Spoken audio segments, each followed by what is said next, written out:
Okay, what I'm going to do, these two people don't know about, so hopefully they can say yes and come up to the stage. I was thinking what I might do is just have a bit of a practical chat now. And Mikaela and Anna, would you like to come to the stage and sit on the edge of the stage? Well, I thought we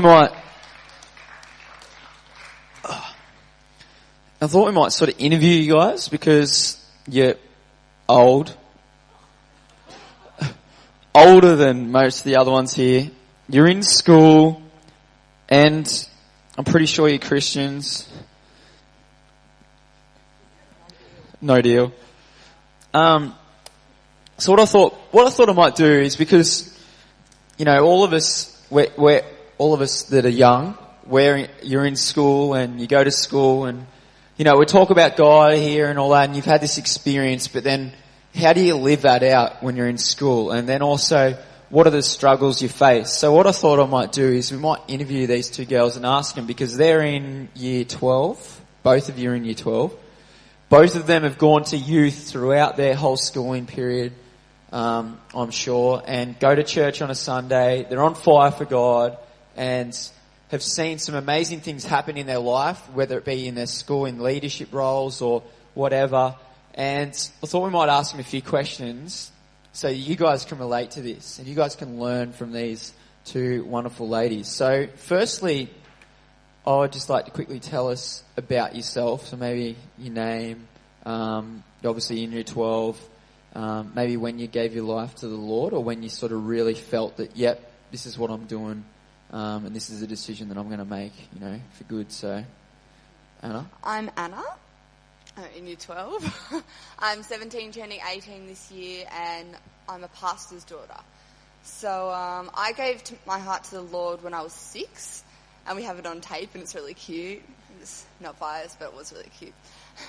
But I think I really give my heart to the Lord every year, and I give my heart to the Lord again every day, because I need to remind myself, you know, I don't know, I just need to remind myself. And I just need to rededicate myself to the Lord every day, because, yeah, you just need to. I need to. So. Good. I'm Mikaela, obviously, in year 12, 16, turning 17. And yeah, I've grown up in church all my life, and I think I was about 12 or something, and I was at a kids thing, and that was when I was like, actually kind of got the concept of, I want a relationship with God. It wasn't just knowing God, it was that relationship with God. And Anna said, it's a continual thing, and so you have hard times, especially going to high school and stuff. So it's a continual give of yourself to God. So yeah. Good. It's a good thing. What Anna and Mikaela said is that it's a daily thing. Every day when you wake up, you have to make a decision whether you're going to follow God today, or you're going to follow man or what you want. And it's a daily thing, which is good. Okay, so Mikaela touched on a struggle. What is one of the hardest things that you reckon about being in school and being a Christian? What is a battle or one of the hard things? I'm sure we all have different things struggles that we face. But what would you say is one of the hardest things? Or maybe if you have an experience or something like that, that'd be great. One of the hardest things for me is people's opinions of me. I'm only just coming to, accepting that I am different. Everyone, Very. Yeah. That's different. But, and that, as Christians, we're designed to stick out from the crowd for a reason. There wouldn't, what's the point of being a Christian if you're just going to go to church on Sunday and then do whatever you want during the week kind of thing. And I think I'm only kind of just coming to that realization because, I don't know, I've never really, no one's ever really given me a lot of crap, can I say? Crap for being a Christian. She said the no crap one's word. really bagged me out for being a Christian. But I think in myself, I never really went out of my way to tell people. Do you know what I mean? Everyone kind of knew, but a struggle for me is just people's opinions of me and just insecurities and stuff like that. But cool. Yeah. Thanks for being honest. Yeah, I think like our school, it's a Christian school, but we we do chapel band like 3 times a week or something, and we have like our youth pretty much run a band, and it's really hard. We know why we're doing it, and we're up there praising God, but you look out into the audience and you can count the amount of people on you, like one hand, that are singing in the audience. And so it's like God, we're doing this for you, but we're not getting much out of it. And so when I started doing that, it was really hard. It was like and people look at you and they're like, oh man, like I'm not going to sing, like I'm just going to, and people that do sing, they're just like, oh, and you can't see their mouth moving, like you have to sing without moving your mouth. So it was like just the judgment of people, like Anna said, like the opinions and stuff. But if we know why we're doing it and we have the right heart, then we're going to reap the blessing that God has for us in our lives, and then we'll see the rewards through other people. And like if they see that we have the right heart about it, then it'll like shine better to them, if that makes sense. Yeah. Okay, so you kind of touched on it, but what is a way you reckon you can overcome this, I suppose, this thing this battle that you're in, the fact that, you know, people's opinions or whatever and so forth? What is it? What's something that, maybe a method that you use to help you overcome that? Okay.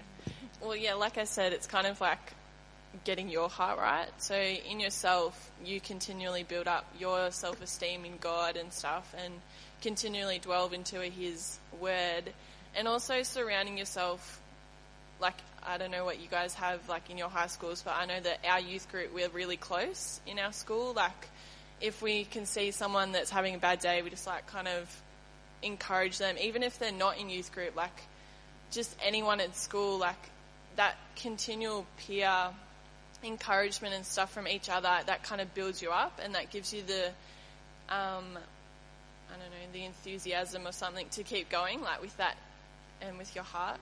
I don't know. I think in high school, like your high school life is so short. Like it's coming up to our 13th year in school, and it's just like, where has that gone? And I think as you grow older, you realise that you have the rest of your life ahead of you, and that really no one's opinion matters. Like when you come to like youth camp and you come to church and youth group, and God gives you a vision and places something in your heart, and you know what your goal is, and you know who you are in God and stuff like that, that everyone else's opinion becomes irrelevant to you because you have so much more to look forward to. Does that make sense? Like, yeah. It's good. Okay.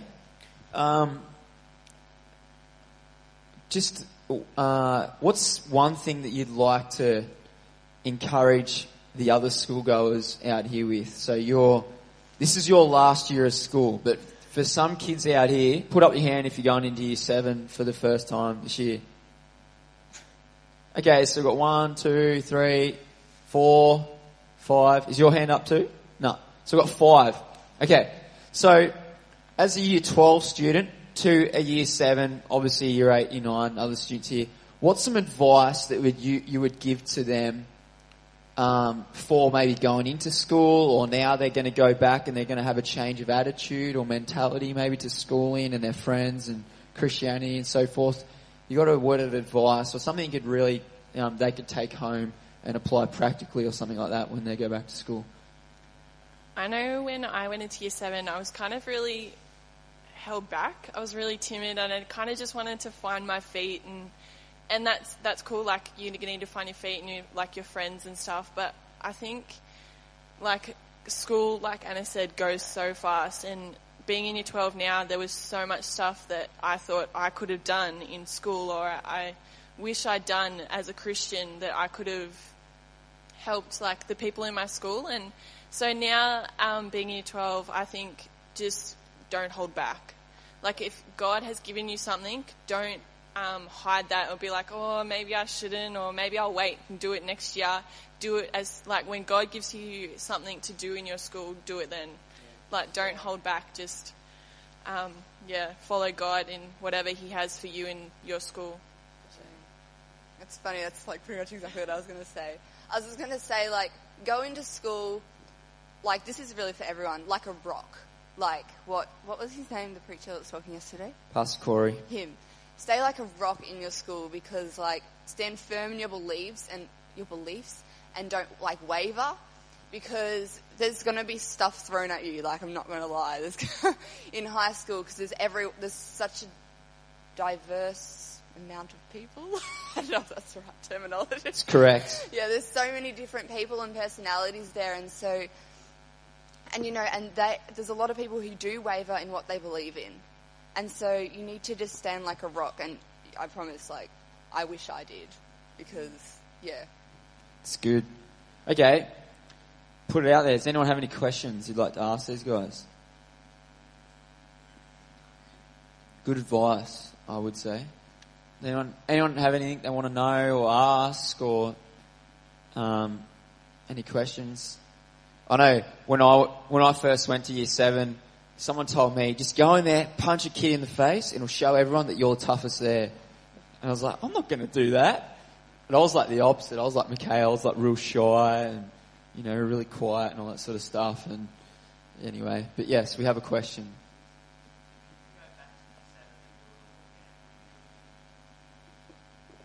How? Yeah, how?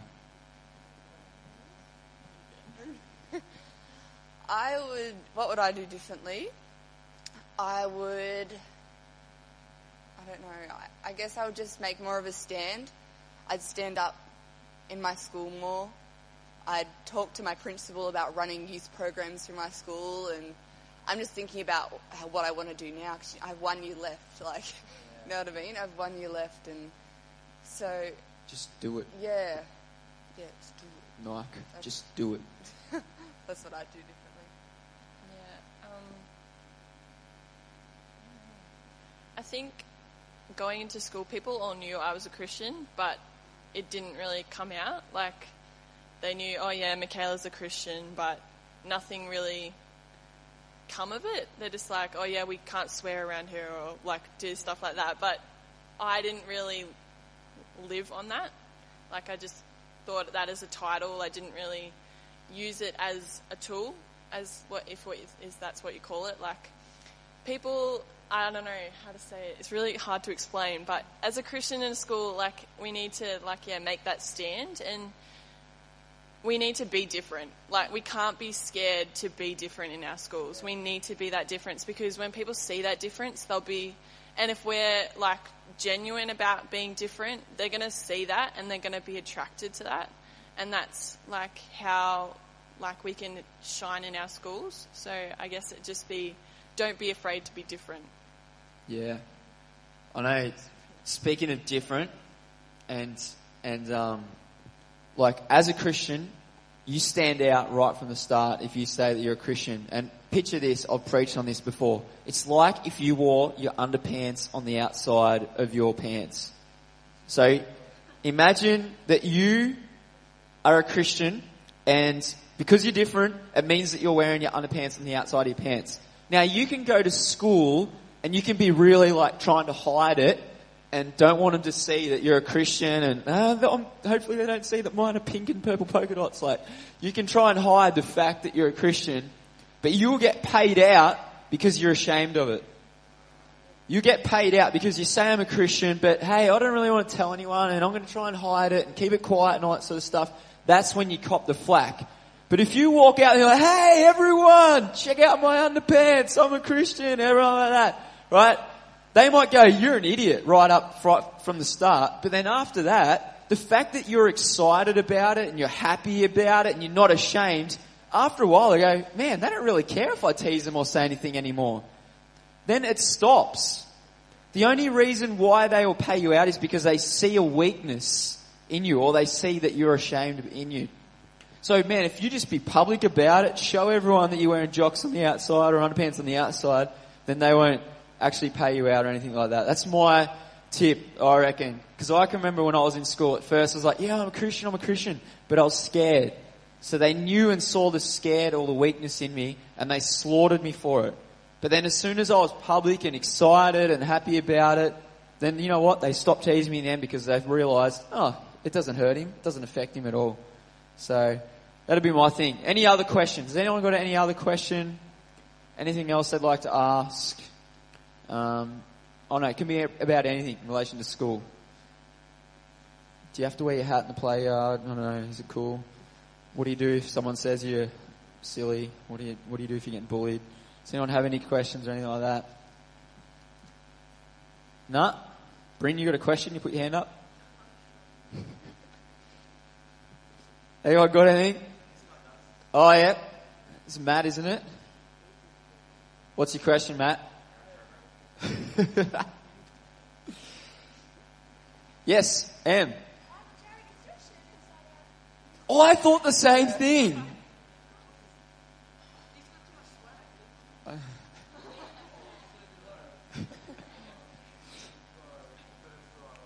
Okay. Has anyone got it? Yes, we've got a question down here. With school, have you ever been sort of like bullied or made fun of being Christian? And if you have, like, how do you sort of deal with that? Like, Good question. it's really frustrating. So the question was, when you go to school, have you ever been bullied or picked on about it? Probably bullying is something that's recurring constantly and it's affecting you, whether it be physically, socially, emotionally. And what did you do about it? I was bullied in primary school. It wasn't necessarily for being a Christian, but to be honest, I don't really know what it was about. But when it comes to people talking about you or talking to you badly about something you believe in, I think what I do is I'm like Joel said, they pick on you when they see a weakness. And I am not kidding. Being a Christian is not a weakness. It's the biggest strength. Yeah. You know, you have the biggest strength. You have such an upper hand on them. Do you know what I mean? And so I think just be really confident. Just be like, you just need to know who you are. You just need to trust in God and just be super confident because people are always going to talk. People are always going to talk. Like, no matter how old you are and how young you are. So if you know who you are, then just don't let it affect you. And I know it can be hard, but at the end of the day, yeah, you're a Christian. Then So yeah, we've got that upper hand. yeah. So that's fine. You got anything to add, Mikaela? I think she covered it. I think the other thing is as well, when you're at school, you don't have to be a super spiro Christian. Like, you see the movies, and you see super spiro Christians, and they're like picking on the Christian kid. He's like, oh, dear Jesus, I pray that you would die right now. Or they pray or something, say something really weird. Oh, in the name of the Father, the Son, and the Holy Spirit. Get away from me, Satan. They say real weird stuff. You don't have to be like that. Just be normal. Just be you and all that.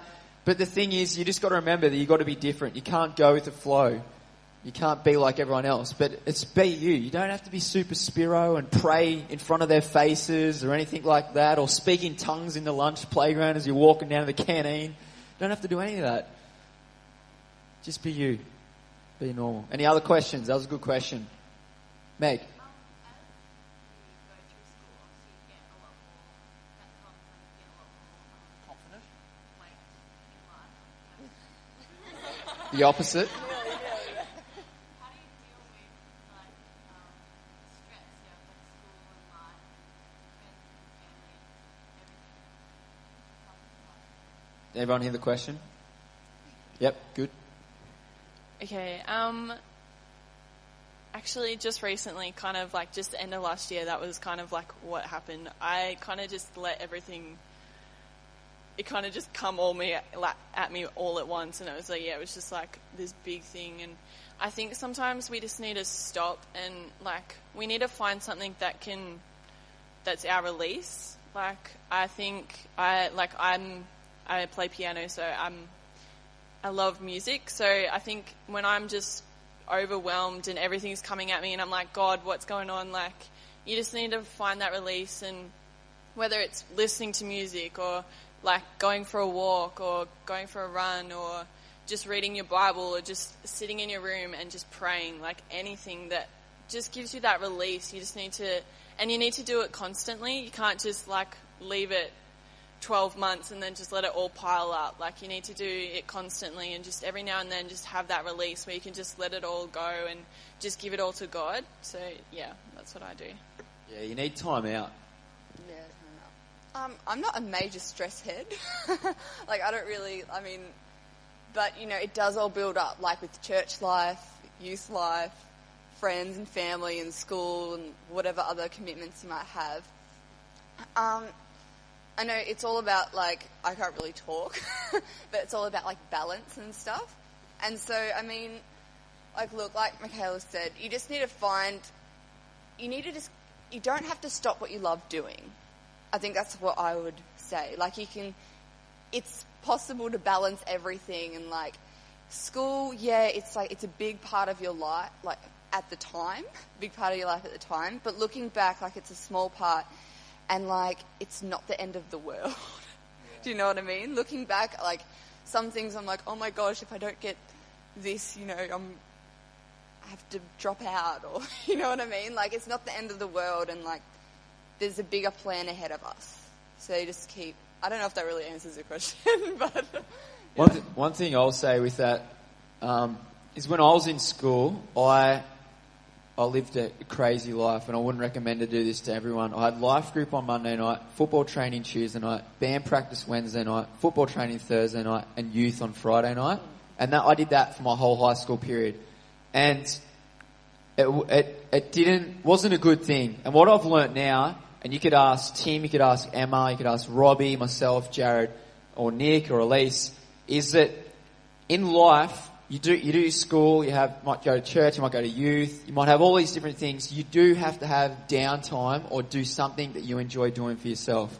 So for me, I like going and playing golf or play football. For Emma, I know she plays netball or she catches up with friends. Tim, he goes to the gym. I go to the gym sometimes, and obviously not showing at the moment. Robbie, he does stuff as well that he enjoys doing in his spare time. You have to do something. And young people... Oh, he goes to the gym as well, yeah. Oh, he belts kids. Oh, yeah. He eats McDonald's. Okay. I encourage you, young people, start from a young age of whether, you do your homework, you have your school life, but then go and do something that you enjoy on a weekend, on a Saturday, or even a weeknight. Like, you might enjoy reading. So actually sit down and just read a good book or something like that. You have to actually have downtime because it's good for your soul. It is good for your soul and for your well-being. And I'm a school teacher, and I know that teachers give you a lot of homework, but if you just get home, do homework all night, then go to bed, and do homework all night, and blah, blah, blah, and go to school, you go insane. You have to actually, when you get home, sit down, watch some good Home and Away. Home and Away is not a good show. Watch some good Dancing with the Stars or something like that. Sit there or The Voice or something like that. Sit there and dream, man, I could sing so much better than Justin Bieber and then get put in the jail or something like that. Because he's going to jail. I'm not sure whether you heard that. But anyway, so have some downtime.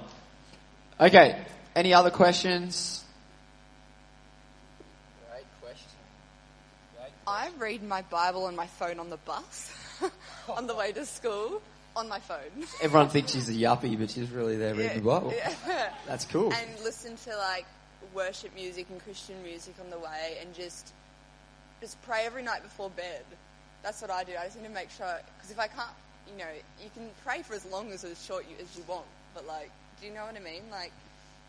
I don't know, you can find time everywhere. I know there's busy times all the time, but there's always small areas where, and I get that you can forget sometimes, but just try and make it maybe a goal to pray at least once a day. Talk to God at least once a day. Once is nothing. Before bed, before you eat, even yeah. Yeah, I think just recently I've decided that I'm going to be speaking to God all day kind of thing. It says in the Bible, pray continuously. Well, how do you do that? How do you pray continuously all the time? So I just think during the day, I'm just oh God, I have a test. Can you please be with me when I'm in, do this test? Or God, I'm doing this. Can you please be with me? Or thank you, Lord, for lunch, or anything, seriously. And I read this book the other day, and I'm not saying to do an all-nighter or whatever, but it said, why sleep when I can be spending time with God? I'm not saying that you have to take your sleep out of your schedule or whatever, but if you make that small portion of time to spend with God, He's going to reward you. It's not going to damage your day or your life or anything. It's going to be rewarding if you just take that, like Anna said, like 5 minutes out of your day just to spend. If you're doing that daily, then you can continuously grow, even if it's just that small portion. Yeah. And with that, when you don't have to leave God out of all the stuff you're involved in, so actually bring God into your schoolwork, bring God into your downtime, bring God into your church, your youth time. So you may think, man, I've got all this stuff going, and yes, it will be detrimental to you if you leave God out of it, but if you include God in it through praying, like Mikaela said, or just, listening to worship or anything like that, that's when you're spending time with God while you're doing it. And that's one thing I think about as teenagers. We sort of think, I've got to do all my life and then I'll go to God later. No, just include God in your life and in that process, and it'll be so much easier for you. Cool. Is that it? Any other questions? Okay. Oh, Robbie's got one. No, you can if you want.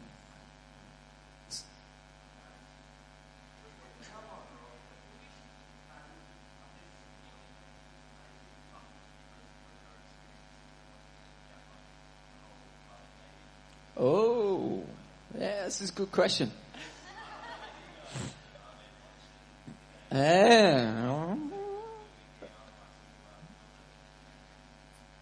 Okay, so I'm not sure whether all of you heard the question. Pretty much is, Mikaela and Anna, what do you think about the whole relationship in school, boy, girl sort of thing?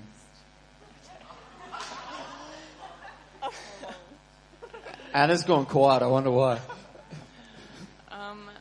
I don't know, I think at school you see so many, like, not bagging on year 7s or 12-year-olds or whatever, but you see, like, so many, like, little 12-year-olds and they're, like, together and they don't even talk. They're like, oh, can you go to, like, you talk between your friends and stuff. Like, you don't even, like, talk to them face to face. Like, that's pointless. Like, it's not even, that's stupid. I'm sorry, but it is. Like, that is, I think... But then you text on the phone or Facebook each other, but not to face. You do it socially.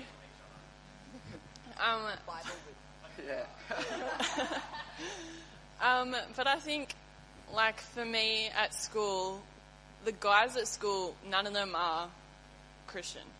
Like, that's the main point. Like, I wouldn't see myself pursuing a relationship with any of them because we're not, like in the Bible it says you're to be equally yoked.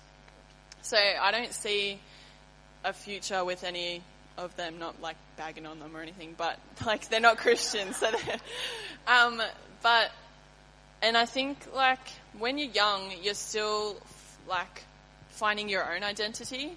And I see so many relationships with friends and like from broken homes or like not finding their own identity, and they're like in a relationship, so they're searching for that stuff from each other, but they're both wanting it and they're pulling from each other, and so you're not like giving into the relationship, you're just taking, and they're both taking, so it just tears them apart. And so I think you have to be in the right place in yourself, in your identity, and your identity in God, and them, like the other person also has to be. And I think it's hard to do that when you're at a young age. Like, some people it will work at a young age, but for me, I don't think there's any point doing it at that time where at this time I'm just focusing on myself, my identity, and my identity in God. So, good. If that makes sense.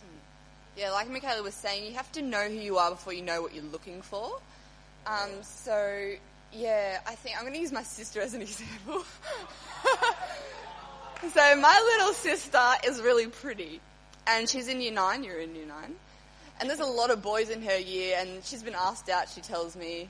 How many times? Just joking. 7? No. But, and obviously she says no to all of them. But, yeah, I know, so I'm choosing my words wisely. No. And one boy said to my sister, you have your standards set too high. And I think that is not a negative in high school. You're going to get asked out in high school. There's going to be relationships that go through where, like Mikaela said, you know, you look at each other and you're going to like giggle across the room, then you go home and don't talk to each other. but you have to set your standards. So you got to know, I don't know. You can't set your standards too high. You know what you want, and you should know what you deserve as well. Just because the girl or guy is really cute and really popular doesn't just mean you should just say yes. Because in high school, it's more for the title rather than the actual relationship. So Yeah. I think, And sorry. go. I think, also with that, like, saying know what you want. In Sisters, that's like our girl life group, whatever. We've been taught, like, actually write down, like, on a list, this is for guys or girls, actually write down what you're looking for in a relationship or in a person, like, both physical and, like, spiritual, or, like, just their characteristics, like, whether that you want a funny person or whether they have to be tall or, like, obviously, like, a relationship with God. Write everything down that you want in, like, a person, because God knows, like, so if you write it down, God knows who you're going to be with, like, if that makes sense, but Yeah, have it on your phone, so when you walk around school and someone asks you out, you can just go, hang on. Yeah, that's a tick, that's a tick, that's a cross, that's a cross, that's a cross. Oh, there's 3 crosses, 2 ticks. No, sorry, mate. That's you do. I think as well. Please, I've got to say something. Yeah, no, do. Sorry, guys, Pastor in the house. Can I just say one thing on that? Pastor Jason is nothing like the guy that would have been on my list had I written one. I wasn't after tall, dark and Mediterranean. I was after blonde, tanned, Aussie, surfy. Because I'd lived in Newcastle for a little while. And so can I just set the balance? Be open to who God has for you. The most important thing to know at this time in high school is that God does have somebody out there for you, and it's a matter of the right time. And you know, when you're going through high school, it's not the right time. It's never the right time. Now, crushes will happen. You can't help that. Relationship. You'll have crushes, as the girls have talked about, that don't really mean anything, and that's fine. It's part of being a teenager. I had many crushes. I had a guy I thought I was absolutely in love with as well, because your feelings are very strong. But just stay open that God does have somebody uniquely for you, and sometimes it's not in the physical, the actual ideal that you think. And he was even the antithesis in the natural of everything. He was a DJ, he was a footballer, you know. We'd go down the street and he had girls throwing themselves at him, and I'd be like, oh my gosh, you know. But God had a plan in bringing us together, and he had a plan of what he was going to do in Pastor Jason's life, because he wasn't a Christian when I met him. And I wasn't dating him, I just met him when he wasn't a Christian. But God does have a plan.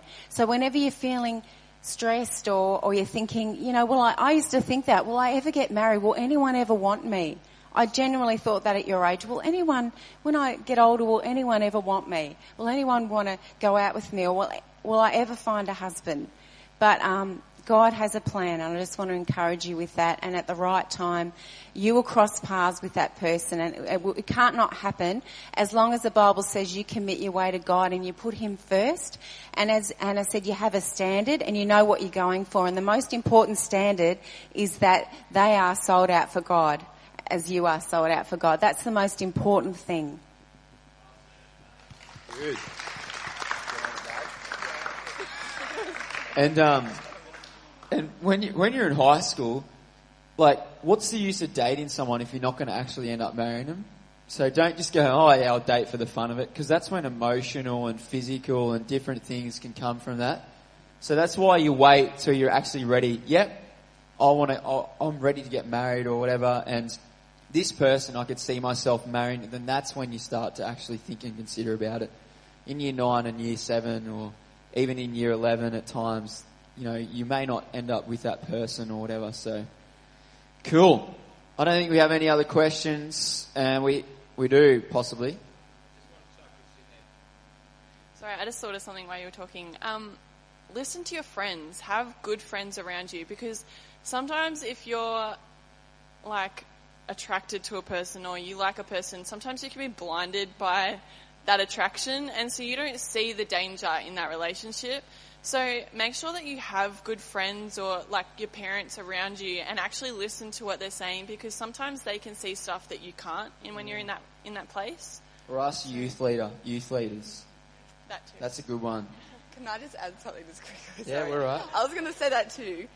But yeah, just with godly people, just keep, if you are in a relationship in high school or any relationship, keep everything in the light. So like, don't be, hiding away anything, or, just make sure everyone knows, where you are, and, stuff like that. Just keep everything in the light. I think it's a healthy and it's a safe thing. Also, you have the rest of your life to do other things, and with your married partner and stuff like that. And so I just think, just keep everything in the light. I think it's safe and healthy as well. It's good. To let everyone, Cool.